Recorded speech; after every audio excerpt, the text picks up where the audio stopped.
रिया को तारीफ शब्द पता ही नहीं था।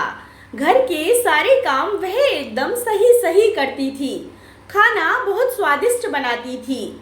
लेकिन फिर भी आज का खाना अच्छा था बहू, ऐसा उसकी सास कभी भी बोलती नहीं थी। और पति भी कभी उसकी तारीफ नहीं करता था।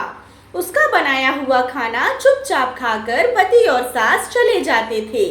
उसने खाना खाया या नहीं, इसका उन दोनों को कोई फर्क नहीं पड़ता था, क्योंकि उसकी सास को वह पसंद नहीं थी। उसके हाथों से जरा सी भूल हो गई तो सास बहुत गुस्सा करती थी। उससे भी बुरी बात यह थी कि उसके पति और उसके बीच बातचीत भी ज्यादा नहीं होती थी। वह उस पर ध्यान नहीं देता था। परदेश में पढ़ाई करने गया हुआ छोटा देवर मात्र समय समय पर रिया को फोन करता था और पूछता था, भाभी कैसी हो। उसका फोन आने पर रिया बहुत खुश होती थी। अपना मन हल्का करने का यही एक साधन था रिया का।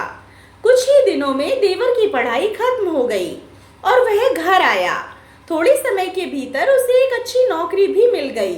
नौकरी लग जाने के बाद उसकी सास अपने छोटे बेटे की शादी के लिए बातचीत करने लगी, पर देवर को एक भी लड़की पसंद नहीं आती थी। इसने ही बोला होगा उसे मना करने को, सोचकर सास रिया को ही दोष दे रही थी। रिया को चिंतित देखकर देवर ने अपनी माँ से कहा, मैं एक लड़की से बहुत प्यार करता हूँ, मैं उसी से शादी करूँगा। उसने जिद की। देवर जी, यह बात पहले बतानी चाहिए थी ना। रिया ने ये बात अपने पति के कान में डाली। इस बात पर उसने थोड़ी किटपिट की, लेकिन लड़की देखकर वह भी तैयार हो गया।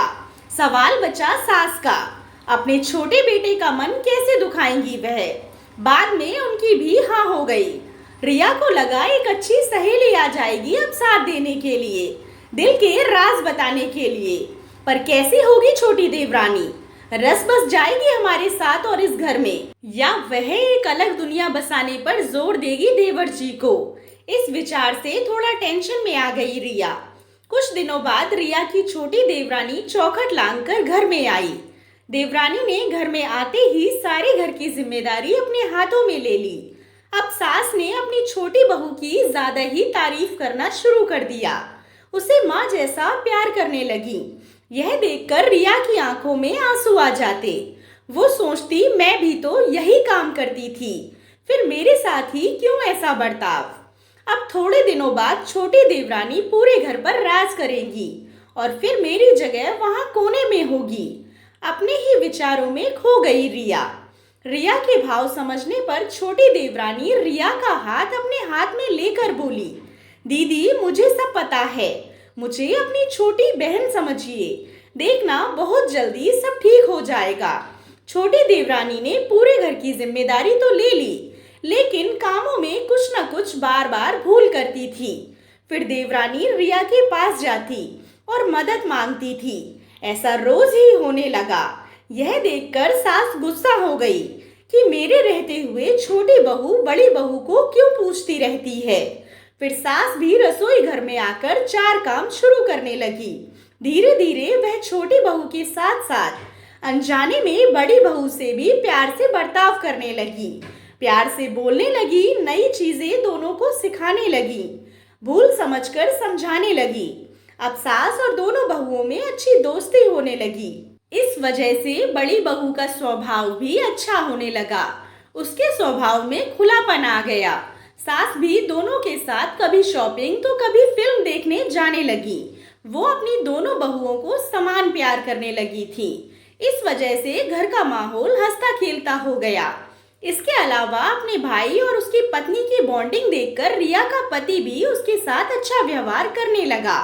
यह देखकर छोटी बहू बहुत खुश हुई। दीदी, घर पर पहले आप ही का हक था। ऐसा बोलकर छोटी बहू ने पूरी घर की जिम्मेदारी अपनी जेठानी को दे दी। साल भर में रिया के देवर को अच्छे वेतन और बड़ी पोस्ट पर स्थानांतरित किया गया।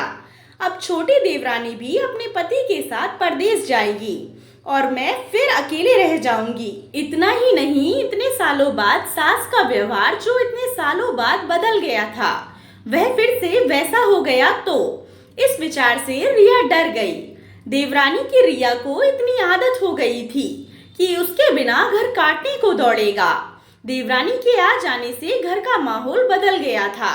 वह थी ही ऐसी खुश मिजाज और ऊर्जावान, जैसा कि नाम से पता चलता है।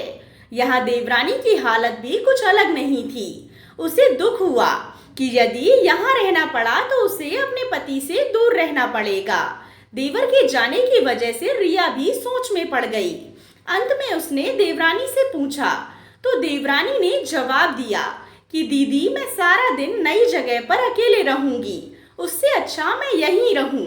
आपके देवर को बोला है मैंने, शनिवार और रविवार की छुट्टियों में यहाँ आ जाया करें और मैं भी उनके साथ जाया करूंगी बीच बीच में थोड़ा बदलाव के लिए।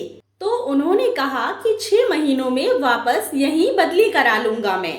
अपने पति की नकल करते हुए देवरानी बोली तो रिया भी हंसने लगी। अपनी आंखों के आंसू पोंछते हुए रिया बोली, छोटी, यह दिन वापस नहीं आने वाले। जाओ तुम अपने पति के साथ, उनके साथ भी तो कोई होना चाहिए ना।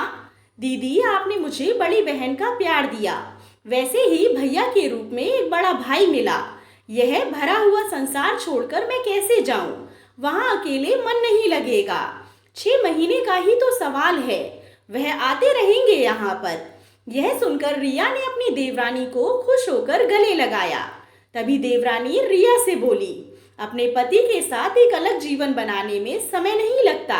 अपनों में रहकर पति की प्रतीक्षा में ही आनंद है।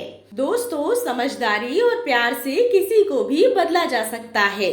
और हाँ, सच में देवरानी जेठानी का रिश्ता बहनों से कम नहीं होता। आशा करती हूँ आपको कहानी पसंद आई होगी। कहानी पसंद आई हो तो कहानी को लाइक एंड शेयर करें। कहानी के बारे में कमेंट कर अपनी राय ज़रूर दें। अगर चैनल पर नए हो तो चैनल को सब्सक्राइब करें। कहानी सुनने के लिए आप लोगों का बहुत बहुत धन्यवाद।